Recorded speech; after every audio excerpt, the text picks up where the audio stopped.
हिंदी साहित्य BA तृतीय वर्ष की कक्षा में आपका स्वागत है।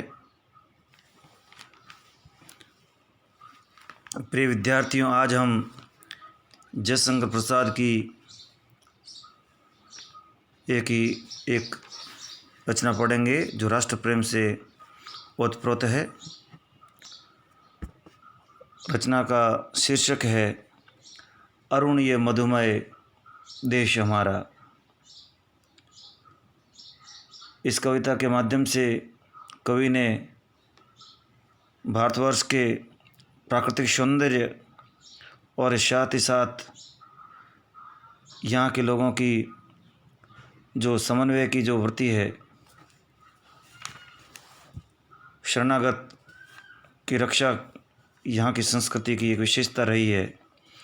तो भारतीय संस्कृति की कतिपय विशेषताएं और साथ ही साथ मूल रूप से जो प्राकृतिक जो सुषमा है उसका वर्णन इस कविता में किया गया है। और जयशंकर प्रसाद की अपने पाठ्यक्रम में यह अंतिम कविता है और इसी के साथ में जो प्रथम इकाई है वह पूर्ण हो जाएगी। कविता इस प्रकार से है। अरुण ये मधुमय देश हमारा, जहाँ पहुँच अनजान क्षितिज को मिलता एक सहारा। सरस तामरस गर्भ विवाह पर नाच रही तरु शिखा मनोहर। छिटका जीवन हरियाली पर मंगल कुंकुम सारा।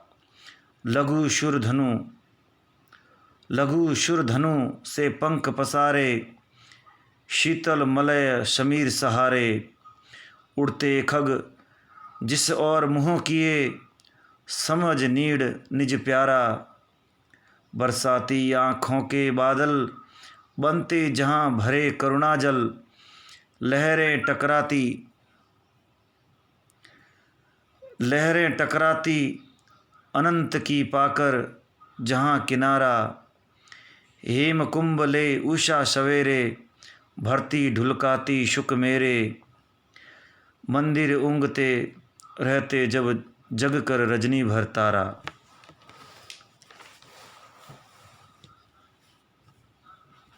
प्रस्तुत रचना या कविता यह रचना जयशंकर प्रसाद द्वारा रचित चंद्रगुप्त नाटक से ली गई है। अर्थात मूल रूप से उस नाटक के अंदर ये गीत के रूप में है।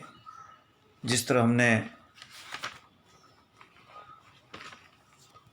पहले हे लाज भरे सौंदर्य बता दो, ये रचना भी चंद्रगुप्त नाटक में ही संकलित है। तो उसी प्रकार से अरुण ये मधुमय देश हमारा, ये कविता भी चंद्रगुप्त नाटक से ही ली गई है। और नाटकों में काव्य को स्थान देना, गीतों को स्थान देना, यह प्रसाद के नाटकों की अन्यतम विशेषता है।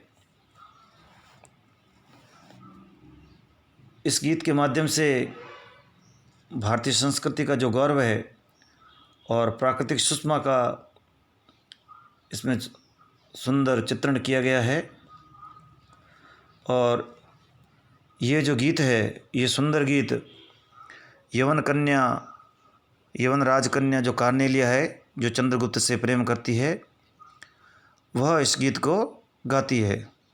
तो किस प्रकार से जो बाह्य जो विदेशी लोग हैं वे भी यहाँ की जो संस्कृति की जो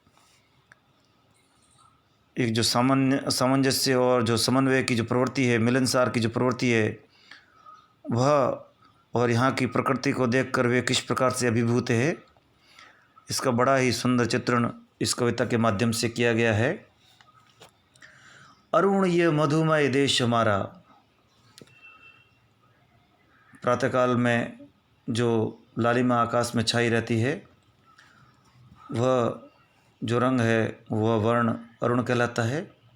तो उगते हुए सूर्य का रंग है वह अरुण कहा जाता है। अरुण ये मधुमय देश हमारा। प्रातःकाल की जो बेला है उस समय भारतवर्ष का आकाश कैसा दिखाई देता है उसका चित्रण यहाँ किया गया है। अरुण ये मधुमय देश हमारा। कवि कहता है कि भारत देश का जो अरुण काल का या प्रातःकाल या उषा काल का जो अरुण आभा वाला जो आकाश है वह मधुता से युक्त है, मधुमय है, अमृत के समान आनंददायी है। अर्थात भारतवर्ष में उगता हुआ जो सूर्य है प्रकृति एवं मनुष्य दोनों को ही प्रसन्नता प्रदान करता है और सूर्योदय के साथ में प्रकृति भी चैतन्य हो जाती है और मानव एवं अन्य जो प्राणी हैं वे भी जागृत हो जाते हैं, चैतन्य होकर रात्रि भर की जो निद्रा है उससे निवृत्त होकर अपने कार्यों में संलग्न हो जाते हैं। अरुण ये मधुमय देश हमारा, जहाँ पहुँच अनजान क्षितिज को मिलता एक सहारा।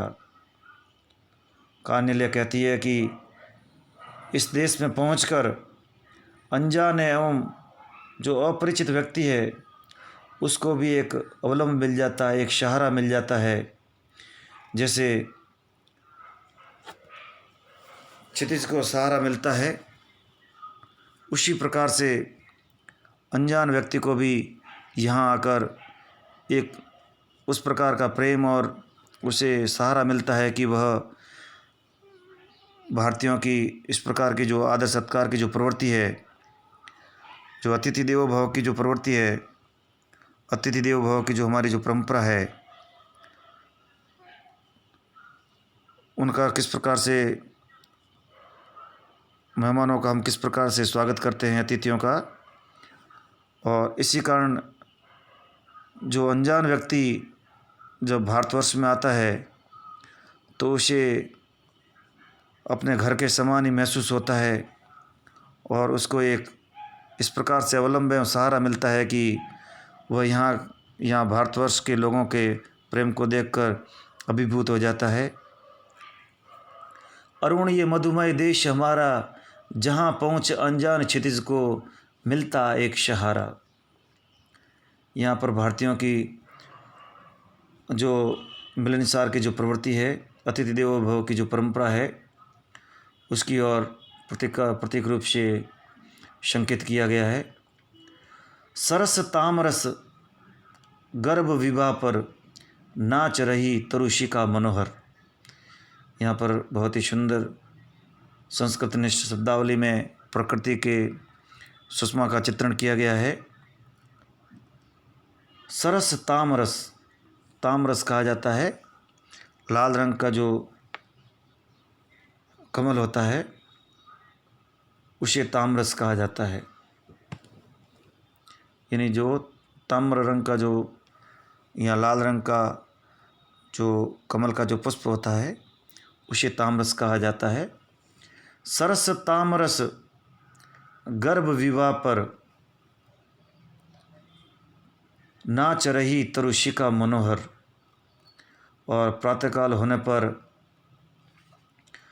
जो सूर्य की अरुणिम किरणें जब इन ताम्रशियाँ लाल वर्ण के कमल पर जब पड़ती है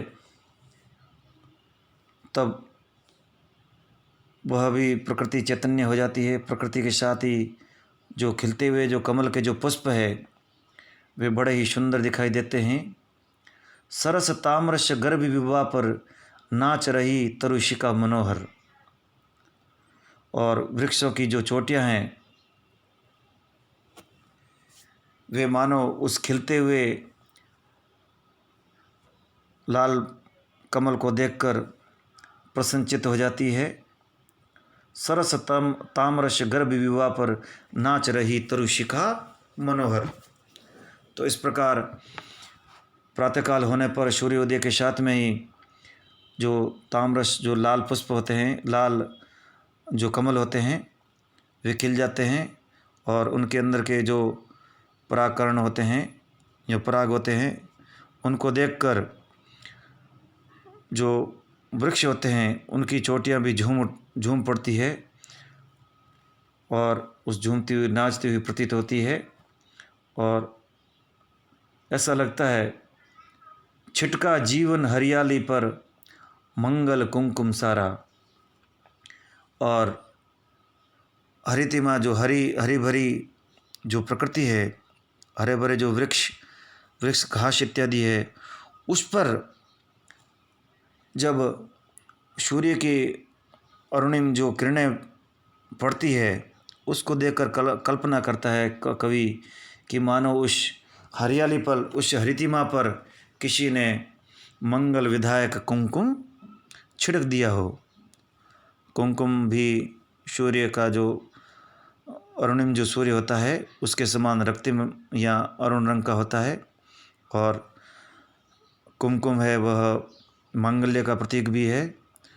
तो इस प्रकार जो उगता हुआ जो सूर्य है उसकी जब अरुणिम किरणें हरितिमा से युक्त जब प्रकृति पर पड़ती है, तब ऐसा लगता है कि मानो वह अरुणिम सूर्य प्रकृति पर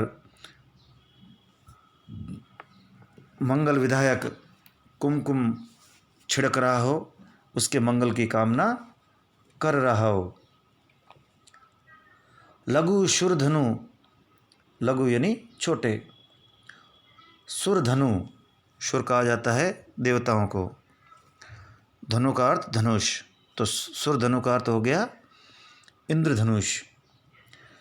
लघु सुरधनु से पंख पसारे शीतल मलय समीर सहारे। और प्रातःकाल होने के साथ में पशु पक्षी इत्यादि वे भी अपनी गतिविधियों में संलग्न हो जाते हैं और उसको यहाँ पर शब्दबद्ध किया गया है। लघु सुरधनु से पंख पसारे शीतल मलय समीर सहारे। मलय शब्द का अर्थ हम पिछली कविताओं में देख चुके हैं। दक्षिण में जो मलय पर्वत है उसकी ओर से चंदन वृक्षों से आच्छादित है। दक्षिण से और से आने वाली जो पवन होती है वह चंदन की सुगंधि से युक्त होती है, उसे मलय समीर कहा जाता है। तो प्रातःकाल होते ही अपने छोटे छोटे इंद्रधनुषी पंखों के सहारे अपने पंख पसार कर और प्रातःकाल में मलय पर्वत से चलने वाली मंद और सुगंधित जो समीर होती है उसके सहारे सहारे वे पक्षी उड़ते आते हैं। उड़ते खग जिस और मुँह किए समझ नीड़ निज प्यारा। और इस प्रकार से जो प्रातःकाल की जो शोभा है बड़ी अनुपम है। और इस मधुमय देश में प्रातःकाल होते ही जो पक्षी है वे अपना प्यारा घोंसला छोड़कर बाहर की ओर जाते हैं। उड़ते खग जिस और मुँह किए समझ नीड़ निज प्यारा। और वे पक्षी जब अपने नीड़ से बाहर निकलकर जब आश्रय के लिए कहीं और जाते हैं तो उसको यहाँ पर चित्रित किया गया है। और इसके साथ ही जो बाहर के जो पक्षी है, जो साइबेरिया इत्यादि से जो पक्षी आते हैं वे अपने मूल स्थान को त्याग कर भारतवर्ष में आते हैं और यहाँ पर बड़े विश्रांति और सुकून के साथ में रहते हैं। तो उसकी ओर भी संकेत के साथ में कवि ने इंगित किया है कि उड़ते खग जिस और मुँह किए समझ नीड़ निज प्यारा। उन पक्षियों को, ये पक्षी भी भारतवर्ष को अपना नीड़ के समान या घोंसले के समान मानते हैं और यहाँ पर आने पर भी उन्हें किसी प्रकार से बाह्य होने का एहसास नहीं होता है। तो जो प्रवासी पक्षी है वे भारत में उनका आगमन होता है। उसके साथ ही भारत में जो बाह्य लोग आते हैं उनका किस प्रकार से आदर सत्कार होता है और किस प्रकार से भारतीय संस्कृति जो बाह्य और यहाँ तक कि जो आक्रमणकारी है उनको आत्मसात कर लेती है। भारतीय संस्कृति की इस एकात्मत्व की जो प्रवृत्ति है और जो समन्वय की जो प्रवृत्ति है उसकी विशेषता को यहाँ दिखाया गया है। बरसाती आँखों के बादल बनते जहाँ भरे करुणा जल। और यहाँ के जो बादल है वे अपने अपने में करुण जल को समेटे हुए हैं और धरती की प्यासी धरती को देखकर जो बादल है वे पिघल जाते हैं,